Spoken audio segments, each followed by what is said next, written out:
Bonjour à tous et bienvenue dans ce premier épisode de Comment ça goûte. Aujourd'hui, nous sommes au domaine Buros à Dému, en plein cœur du Gers, chez deux frères Rémi et Brice Mouton, qui sont brasseurs et vignerons au domaine et qui produisent leur vin en IGP Côte de Gascogne avec qui nous allons passer la journée. Ils vont nous montrer leur domaine en commençant par les vignes, nous verrons les cépages qu'ils cultivent, nous nous rendrons ensuite dans le chai pour comprendre la façon dont ils vinifient et pour finir, nous irons voir comment ça goûte. C'est parti!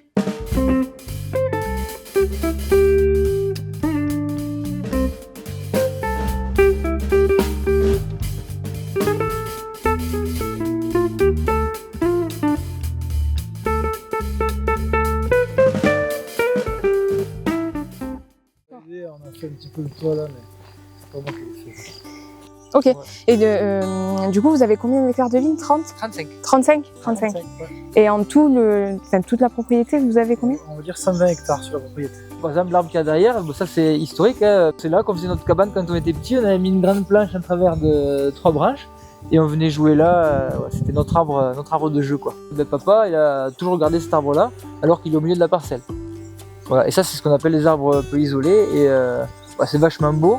Et c'est un temps, il y a plein d'oiseaux dedans. Là, c'est aussi un abri super important. Donc le domaine est familial. Exactement. Donc en fait, là actuellement, les 3 associés. Donc Ok. Brice, papa et moi. Papa est bientôt proche de la retraite, mais dans tous les cas, à la prise de la retraite, on va sûrement le salarier pour qu'il reste avec nous. Déjà parce qu'on a vraiment besoin de lui. Donc c'est lui qui gère techniquement tout ce qui est culture, donc que ce soit les grandes cultures ou la vigne. D'accord. Moi personnellement, je m'occupais plus de la brasserie, de la vinification et un peu du commerce quand il y a besoin. Et Brice plutôt la partie commerciale générale. Quoi. Ok, donc on a d'accord. chacun nos casquettes. Et le domaine, il existe depuis quand? Ça, c'est les arrière-grands-parents qui sont arrivés ici. Après, il existait aussi avant. Ils sont arrivés en 1920 ici.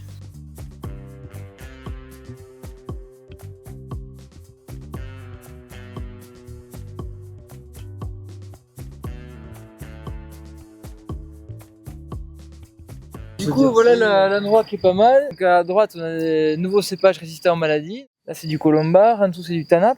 Tu vois bien le tanat qui commence. C'est bien, on peut aller les. Ah ouais, grave. Là, tu vois, bon, ça c'est du colombard. Et tu vois la différence de feuilles entre ici et là. Tu vois qu'elles sont galbées. Là, elles sont plus pointues. Belle grappe là. Donc ça, s'il n'y a pas de gel, on va faire des beaux raisins après. Mais ça va être ce qu'on appelle l'épamprage. Celui-là, il n'y a pas beaucoup de végétation, mais c'est une jeune vigne aussi. Ouais. Mais celui-là, sur les vieilles vignes, en fait, tu peux voir beaucoup de trucs qui partent dans tous les sens. C'est là où on sait qu'on va un peu écrémer le nombre de départs, quoi. Donc là, à cette époque-là, tous les rangs sont enherbés, dans tous les interrangs. Ouais. Il y en a qu'on a semé, donc ça se voit sur celui-là, par exemple, là c'est de l'avoine qui pousse. On a mis aussi de la févrole, donc ça on a déjà broyé une fois. Ah. Voilà, lumineuse comme la févrole, elle a la capacité à prendre l'azote de l'air, qui est en abondance, et à l'intégrer sous forme où par exemple la vigne peut le capter. L'azote, c'est important pour la vigne parce qu'on en a besoin après en vinification. Par exemple, quand on fait fermenter le vin, les levures, si le mot en question n'est pas assez haut en azote, elles vont avoir du mal à arriver jusqu'au bout et à travailler comme il faut pour produire de l'alcool. Un des aspects, donc déjà il y a le côté aération du sol, en fait les racines vont vraiment aller creuser dans le sol et faire que l'eau s'infiltre mieux. Donc en fait, le truc vraiment important, c'est que ça évite que l'eau stagne. Et donc il y a l'aspect amélioration du sol, grâce à toute la matière végétale qui va pousser et qui va être intégrée au sol. En fait, suite au broyage, suite au travail du sol, ça va augmenter le taux d'humus et du coup, ça va faire que le sol est plus vivant, il garde mieux la matière fertilisante, il garde mieux l'eau. Donc c'est aussi une méthode pour améliorer le sol. Du coup, ça c'est des rangs qui vont rester enherbés comme ça, sauf s'il fait trop sec. S'il fait trop sec, il y en a 1 sur 2 qu'on va travailler. Et du coup, on essaie d'améliorer nos sols en prenant ces modèles-là, un modèle notamment gris avec de la végétation qui pousse toute l'année. Ça, c'est le discours théorique. Et après, selon les années, tu vois, là, c'est très joli, mais peut-être que dans 1 mois et demi ou 2 mois, quand il va faire sec, il y aura de la terre sur l'autre côté, parce qu'on n'aura pas pu garder l'herbe. Cette herbe, elle fait quand même une concurrence à la vigne, il n'y a pas que les effets positifs. Il y a toujours, de toute façon, un équilibre à respecter et toujours le revers de la médaille. C'est super, ça fait des beaux couverts, ça enrichit le sol. Au contraire, pendant l'été, ça peut vraiment embêter la vigne. Par contre, là, sur le domaine, on a commencé à planter des cépages complètement résistants à ces maladies, donc c'est des cépages où on ne traite pas. Donc là, il y en a Ah oui. un peu plus haut, c'est l'Artaban qu'on pourra aller voir. Du coup, Ok. c'est un cépage, en fait, même sans protection contre ces maladies, Il résiste à tout. il n'y aura pas de tache de mildiou, il n'y aura pas de oïdium, et du coup, d'ailleurs, on est tranquille, quoi. Ça Ouais, ça vous révolutionne êtes un peu sûr d'avoir quelque chose, quoi. Voilà. Donc, tu as les classiques dans la région, dans le territoire. Donc, tu as les gros mansins, petits mansins, colombar. Ouais. Uniblanc, on en a un peu, mais on va bientôt l'arracher. On va Et voir l'Artaban, le cépage On résistant. peut aller voir Ah ouais, l'Artaban. de ouf. Il y a un petit garçon, je parlais du vin et tout, puis il me dit ah bon, mais il faut faire des études pour faire du vin. Ben, je lui dis ben, c'est pas obligé, mais ça peut aider, quoi. Bah oui, oui, c'est sûr. comme tout, si C'est tu vas sûr. dans n'imprôle quel métier. À la base, Ouais, faut la apprendre théorie, un peu, ça quoi. peut être poussé, quoi. Vous nous montrez un peu le cépage qui résiste Ouais, à et donc tout. là, on voulait montrer Voilà l'Artaban qui est là. Donc là, par contre, ça se voit à peu près. C'est plus la couleur de la feuille, là, pour le coup. Tu as une feuille qui est un peu plus verte à droite et un peu plus claire à gauche. Il a une caractéristique, c'est qu'il fait des grosses grappes celui-là aussi. L'année dernière, on a eu Beaucoup de rendement. sur des vignes Ça, c'est jeunes comme un ça. rouge. Ça, c'est pas rouge.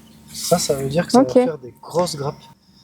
Et du coup, il faut qu'on le restreigne un peu. Alors, soit on va enlever des grappes, soit on va carrément enlever des branches, parce que sinon, ça va le fatiguer. Comme quand on a un enfant, on s'inquiète qu'il soit malade ou pas. Ben, quand il passe un hiver pas malade, c'est super. Mais là, en fait, le Artaban, c'est tout le temps, quoi. D'accord. Il est résistant au milieu et à l'oïdium, parce qu'on l'a pas dit tout à l'heure. L'inconvénient, c'est que c'est des cépages qui sont pas connus et qui ont souvent la clientèle va avoir un a priori un peu négatif parce que c'est des cépages nouveaux. En fait, il y a deux modes. Il y a la mode principale en ce moment sur des vins un peu de niche ou quoi, sur des anciens cépages qu'on remet au goût du jour. Ouais. Ça marche vraiment bien. Alors que les nouveaux cépages, on le voit un peu plus d'un côté, ah ouais, c'est nouveau, c'est bizarre. Montrer que ben, ces nouveaux cépages-là font de très bons vins aussi et que les anciens cépages, ils ont à un moment donné été nouveaux cépages. Voilà, dans tous Bien les cas. sûr. Donc, c'est pas parce qu'ils étaient très bons depuis 1000 ans qu'ils vont être encore très bons pendant Ok. 1000 ans, quoi. HVE, ça veut Ouais. pas dire qu'on ne traite pas. Voilà. On a des seuils à respecter. Et surtout, ça engage le vigneron aussi à regarder ce qu'il fait et à traiter le moins souvent possible pour être en dessous des seuils nécessaires. Grossièrement, quand il n'y a pas besoin, on ne va pas traiter. Par contre, s'il y a besoin et qu'on veut préserver notre récolte et qu'on veut assurer un petit peu de raisin à la fin, on s'autorise à traiter. Nous, on est soumis à déclaration, hein, c'est la D'accord. traçabilité globale. Quand Ok. tu utilises des produits phyto, tu es obligé d'avoir la traçabilité qui va avec. Et du coup, il y a quelqu'un qui vient au domaine et qui contrôle les factures, qui contrôle la traçabilité et qui visite le domaine avec nous pour voir s'il n'y a pas des incohérences entre ce que tu montres, ce que tu racontes Ouais. et les papiers et tout. Sur la JE, tu as différents items. Le premier, c'est la biodiversité, donc le nombre d'arbres, les linéaires de haies, l'enherbement, ça donne Ouais. des points. Par exemple, si tu n'as pas la moyenne en biodiversité et que tu es très bon en phyto, tu n'auras pas le HVE, quoi. Ouais, faut être bon partout. Faut être un peu bon partout. D'accord. Mais voilà, mais c'est pas bio parce qu'il y a des produits de synthèse qui peuvent être utilisés. Ensuite, tu as la partie fertilisation, c'est pareil, tu peux pas mettre tout ce que tu veux ou en trop grande quantité. Le risque de la fertilisation, c'est d'aller dans l'excès. Si on en met trop dans le sol, notamment l'azote, qu'est-ce que ça fait? Ça fait des nitrates qui se retrouvent dans les eaux après. Et le dernier, c'est donc phyto et irrigation. Donc irrigation, Ok. on regarde aussi que tu irrigues de façon responsable et que tu balances pas toute l'eau que tu trouves dans le milieu. Nous, pour l'irrigation, on en a un peu sur les grandes cultures, pour l'instant pas sur la vigne. Et on a des retenues d'eau privées. Du coup, on pompe chez nous. Ok. Donc on pompe pas dans les rivières pour. Donc là, déjà, on est tranquille par rapport à ça. On pompe pas dans le milieu naturel. Ok, c'est pas, ouais, c'est pas ce c'est qu'on peut là-bas. imaginer comme des bassines ou quoi. C'est Ouais. des étangs. Sauf que c'est des étangs privés dans lesquels on peut pomper. D'accord. Le bio, tu traites en fait à des produits qui sont considérés comme issus du pas milieu naturel, mais naturel, quoi. C'est pas l'homme qui a créé le produit. C'est pas des produits de synthèse. Voilà. Par Ok. contre, voilà, tu peux utiliser du soufre, du cuivre, après des huiles essentielles aussi. Donc c'est des produits qui en petite quantité ou quoi sont pas forcément dangereux, mais en grande quantité peuvent aussi être dangereux, quoi. Oh, on a incroyable. Voilà. Il vient visiter ma maison. Il est en train de manger les arbres tranquille. Pour finir là-dessus, donc on traite avec du cuivre, du soufre, et on va souvent passer plus de fois aussi. Parce que c'est des produits qui sont quand même assez lessivables quand il pleut. L'avantage des produits phyto conventionnels, la plupart, c'est un avantage technique, c'est-à-dire qu'ils vont rentrer dans la plante ou rentrer dans la feuille. Ben, l'inconvénient, c'est que vu qu'ils sont rentrés, tu peux aussi les retrouver, si tu mets des trop grosses quantités, tu peux Ouais. aussi les retrouver dans le produit final. D'accord. Le cuivre, vu qu'il reste juste en surface, il va protéger la feuille en surface. S'il pleut, il s'en va, donc il faut retraiter. Alors qu'un produit qui est rentré, ben, en fait, il va rester pendant Ouais, 15 il jours. va rester. D'accord. Et du coup, une fois qu'il est lessivé, il faut reprendre. Et quand c'est lessivé où? C'est lessivé vers le sol. Donc sur les années très pluvieuses, ben, en fait, tout le cuivre que tu mets sur les feuilles, il se retrouve dans le sol. Et le cuivre, en fait, c'est un produit qui se dégrade pas. Donc il va rester très longtemps dans le sol. Et le bio bien fait, c'est super. Le conventionnel bien fait, en tout cas, ça limite l'impact sur l'environnement aussi, quoi. Donc Ouais, il faut trouver un bon d'accord, équilibre ok. entre les deux. Voilà, c'est notre point de vue. Financièrement, actuellement, si on passait en bio, on prendrait des gros risques, déjà parce qu'il faut investir à nouveau sur du matériel, et après on prendrait des risques sur la récolte. Et vu qu'on est un peu limite financièrement, il ne faut pas qu'on fasse une année avec zéro récolte, tout simplement parce qu'on n'a pas pu traiter avec les bons produits. D'accord. Donc là, on n'est vraiment pas prêt à prendre ce risque-là pour le moment. Mais nous, notre voie qu'on a choisie, c'est pas le bio forcément. Par contre, on va aller sur des cépages résistants, que tu sois en bio ou pas, en fait, ça résiste aux maladies. Fonctionne. Donc si tu es en bio, tu traites moins. Si tu es en conventionnel, tu traites moins aussi. C'est positif dans tous les cas, quoi. Et en plus, ça fait des vins plutôt sympas. Donc c'est cool. Bah ouais. Voilà ce qu'on est en train de faire. Donc, mis à part l'énervement, c'est qu'on replante aussi des arbres, notamment les linéaires de haies le long de nos parcelles de vigne, le long de nos cultures de céréales. Donc l'idée d'une haie, ça va avoir un impact positif. Pourquoi? Donc au niveau biodiversité, déjà, ça fait un abri sur la faune auxiliaire. Donc tous les insectes qui vont pouvoir aller dans la vigne pour nous aider. Ça fait un abri pour les oiseaux, pour les chauves-souris. Donc pour nous, c'est positif parce que ça fait en fait un meilleur équilibre dans la zone. C'est-à-dire que si on n'a pas ça, potentiellement, les insectes qui vont nous poser problème sur la vigne, ils peuvent se développer en plus grande quantité. Donc là, et on amène de la diversité, donc potentiellement, on amène une meilleure régulation de ces insectes. Ils font leur foyer là-bas, quoi. En fait, ça fait un foyer des prédateurs de ces insectes. Donc par exemple, les oiseaux, les chauves-souris vont aller manger les insectes qui peuvent nous poser. Voilà. Et ensuite, il y a un aspect aussi un peu microclimat. Donc en fait, l'arbre appelle un peu l'humidité et va aussi. Donc nous, on le plante côté sud, ça va limiter l'impact du soleil en été sur les cultures. Donc voilà, c'est vraiment un aspect un peu général. Et bien sûr, il y a des inconvénients. L'inconvénient, c'est quoi? Déjà, il faut la mettre en place. Il va falloir après la tailler. Et sur les rangs en bord de haie peuvent produire un peu moins. Alors, quand on est revenu sur le domaine, ça ressemblait pas mal à ça. Cette place a été déjà plantée, le tanat aussi. L'artaban et le colombard qu'on a vu tout à l'heure, non, ça c'est des cépages, enfin c'est des nouvelles parcelles. Par contre, oui, c'est sûr que l'artaban, c'est plus des idées à nous, quoi. Papa, il plantait pas ça avant. Alors c'est sûr qu'il y a 10 ans, l'artaban, il était peut-être même pas sur le catalogue des cépages utilisables. Voilà. Donc c'est assez nouveau aussi.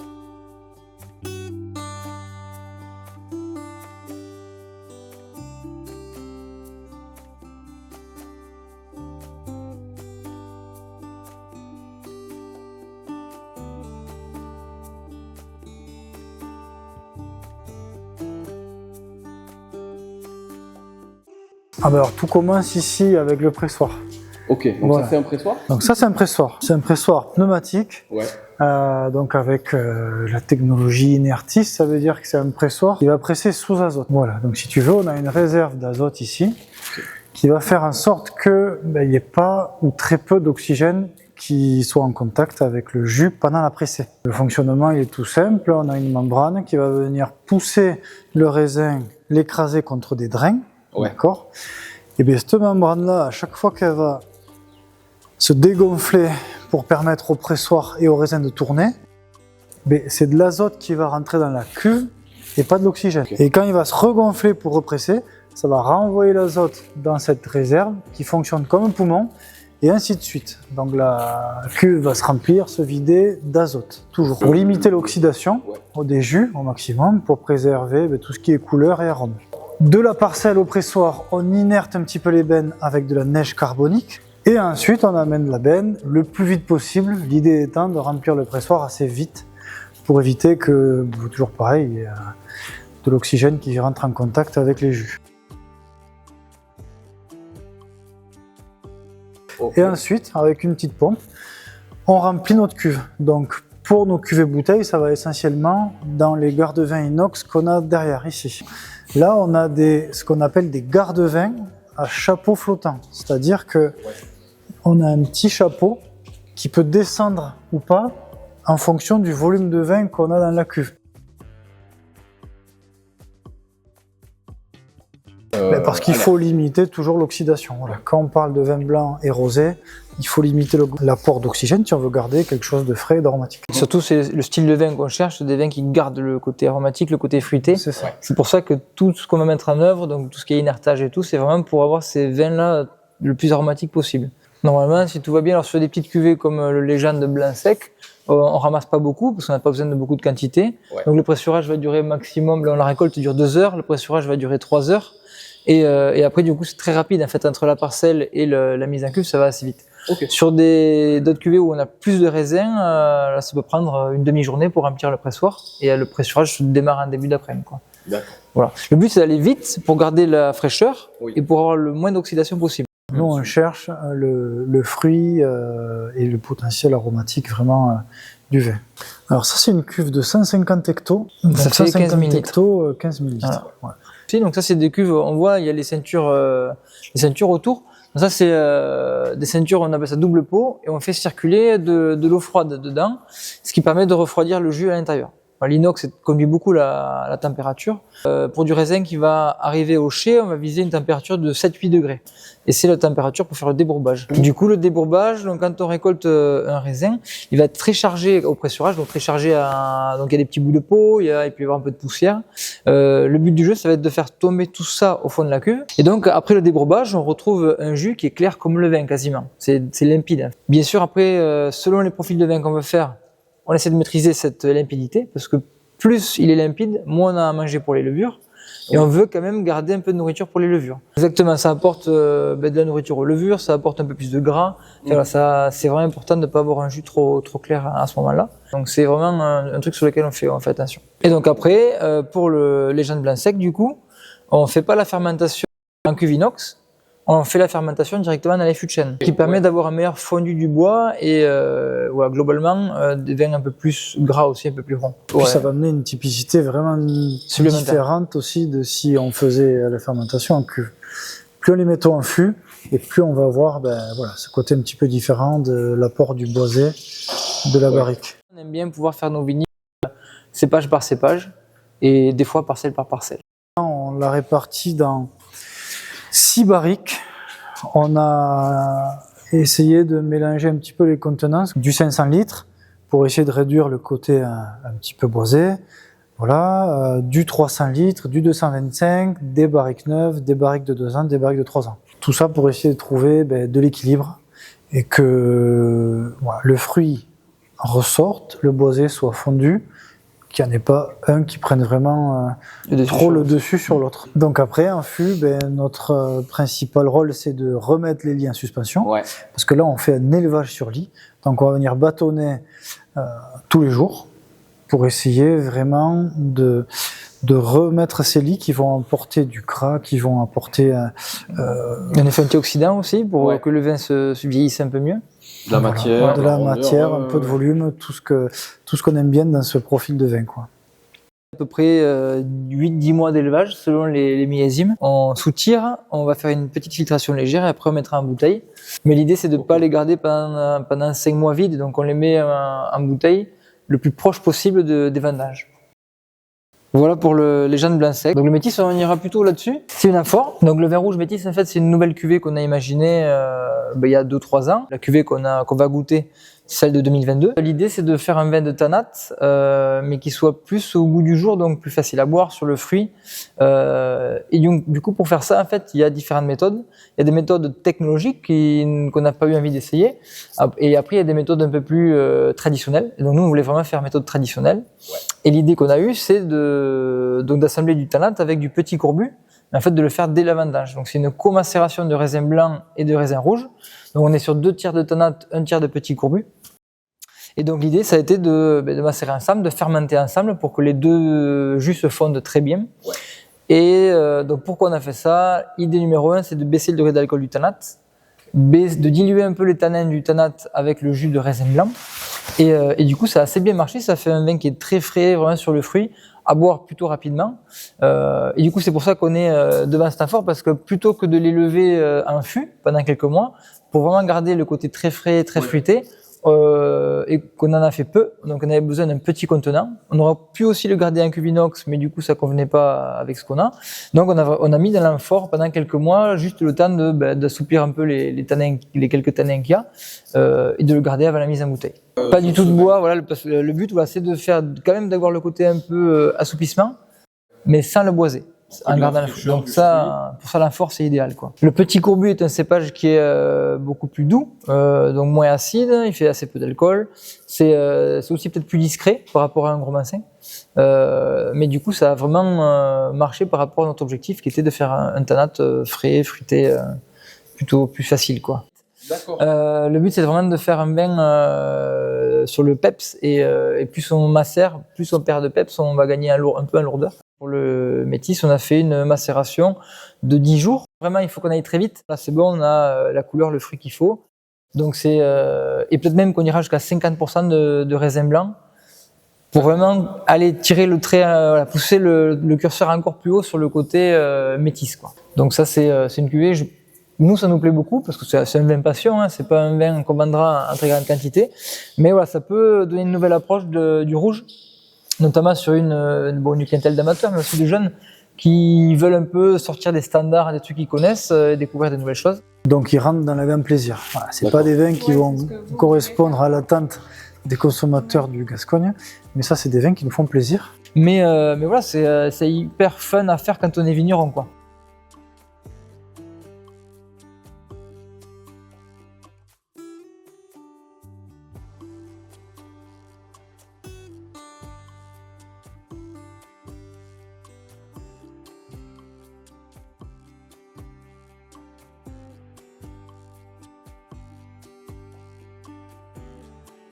Celui-ci. Est-ce que vous pouvez nous réexpliquer l'histoire de la chèvre? Avec plaisir. Bien sûr qu'on peut la expliquer. Allez Brice, un petit peu de storytelling. Ça vient d'une légende en fait qu'il y a ici au village à Desmus. Il y a une colline qu'on peut voir à la sortie du village. Ok. Et il y a une légende qui dit qu'il y aurait une chèvre noire enterrée sous cette colline. Donc on a fait une petite aparté en disant qu'on n'avait jamais trouvé le trésor de la chèvre noire. Par contre, on avait trouvé finalement le trésor qu'on avait sous nos pieds depuis le début, notre terroir qui a donné naissance à nos produits, nos vins, nos bières. Et on a imagé cette légende sur nos bouteilles avec cette chèvre un petit peu mystique qui reprend donc et qui fait un clin d'œil à la légende de la chèvre Du village. Ok, bah cool. On est bon ? Ouais, on est bon. Tu nous expliques? Voilà, Du donc coup tous nos vins sont ici. Alors on commence en général avec la gamme Bols Gascony, qui est là, avec un rosé, un rouge, un blanc sec et un blanc moelleux. Donc l'idée sur cette gamme-là, c'est de faire des vins qui correspondent aux Côtes de Gascogne, avec un profil fruité, de la fraîcheur, à boire plus ou moins vite, mais en général quand même, ce ne sont pas des vins de garde. Plutôt sur le côté voilà, fruité, fraîcheur, les vins assez convivial, qu'on veut facile à aborder. Ensuite, on a la gamme Légende. Donc, on retrouve un rosé, un blanc sec qu'on va goûter juste après et un rouge. Et là, on est sur des vins qui sont plus travaillés, avec, comme on a vu tout à l'heure, un élevage en fût ou en amphore, des rendements aussi réduits au vignoble. Et voilà, pour amener une touche plus personnalisée. Plus de concentration Ok. aussi dans les vins, plus de bouche. Avec des profils mais parfois originaux. Par Comme le exemple, rosé boisé. Ouais. Et En fait, Et c'est. après là pour le coup très classique, un tanat 100% en fût de chêne. voilà, avec plus de garde aussi. Des vins qui vont pouvoir se garder Un petit peu beaucoup plus plus longtemps. longtemps que la gamme Bols D'accord. Gascony. Donc la gamme Bols Gascony, c'est plus du coup ce qui est dans l'attendu Par rapport au Côte de Gascogne. d'un Voilà, Côte de on Gascogne. peut dire ça. Mais la gamme Légende, c'est votre vin à vous. C'est Donc, ce que une vous gamme avez envie de signature. faire. On prend plaisir aussi. À faire et à À faire. présenter. et ouais. Ok. Le travail Pas n'est pas de- le même du coup entre ces vins-ci et ces vins-là. Exactement. C'est ça. Ça, c'est des vins ou une Qui ont aussi gamme vendu plus cher parce qu'il y a plus de boulot avec globalement. plus de travail, c'est ça. Et donc on peut goûter le. Et après, il y a le petit nouveau. Ah ouais. Le petit nouveau, donc nouvelle gamme, Bols Gascony, Légende, gamme Irruption, qui est sortie il y a 2 mois, avec le rouge métis, donc un mélange de tanat et de petits courbus, macération commune, qui va donner un rouge avec un profil léger, très fruité, et un petit peu, voilà, ce qu'on aime, un petit rouge à l'apéro, à boire, qui peut se boire aussi un peu frais s'il fait chaud. L'idée c'était de pouvoir sortir un tanat, en vinification traditionnelle, mais avec le goût dans l'air du temps. Donc actuellement les rouges, la vente générale baisse un peu. Et c'est vrai que parce que maintenant les vins qu'on boit plus facilement, c'est plutôt des vins légers, plutôt faciles. Et donc on veut adapter le cépage tanat à cette consommation-là, parce que des vins qui peuvent se passer au frais. Et du coup l'idée, tanat tout seul c'est plus compliqué en vinification traditionnelle, donc on rajoute du petit courbu qui va aller vraiment Adoucir. diluer un peu la charge tannique, qui va faire simplement rendre le tanat plus abordable sur des dégustations plus. Ok. Voilà l'idée. Exclusivité mondiale, quoi. C'est ça. Exclusivité mondiale sur le rouge métis, Ouais. tanat petit courbu. Exactement. Du coup, on goûte le blanc Légende 2022 qu'on a goûté au chai tout à l'heure dans les fûts. Exact. Et là, on goûte le millésime 22 Ok. en bouteille. Merci. Donc, il a été assemblé. Petit Vincent Petit quoi. et petit courbe. Ouais, ok. Ce qui est intéressant, c'est le côté où le mélange entre le côté boisé et fruité. Je trouve que l'équilibre est très bon. C'est ça qui le rend intéressant. On va retrouver un peu le côté beurré de la barrique, la sucrosité, qui est très agréable. Et on retrouve le petit Vincent à fin de bouche, je trouve que c'est assez puissant, le côté un peu orange amer, agrume. Avec toujours Et, la fraîcheur. C'est la force du petit Vincent, c'est qu'en fait il est bon tout le temps, un moelleux, un sec. Il s'adapte à la vinification à fût de chêne. Ouais, c'est un cépage qu'on adore travailler. Dans les prochaines années, et on pourra l'ouvrir dans 4-5 ans, il sera encore très bon à boire. On en a un carton à la maison, oui, je crois que c'est sur ce millésime-là en plus. Donc oui, Non, franchement, il est trop bon. on a mis quelques J'adore. bouteilles de côté Voilà. pour voir justement. Ouais, non, mais moi ça m'intéressait C'est vrai, vraiment. C'est ce que je lui dis plusieurs fois, c'est un vin pour moi honnêtement de gastronomie. Vraiment. Ouais. C'est- C'est l'idée, on le fait voilà, pour Ouais, qu'il ouais. puisse être dégusté en mangeant.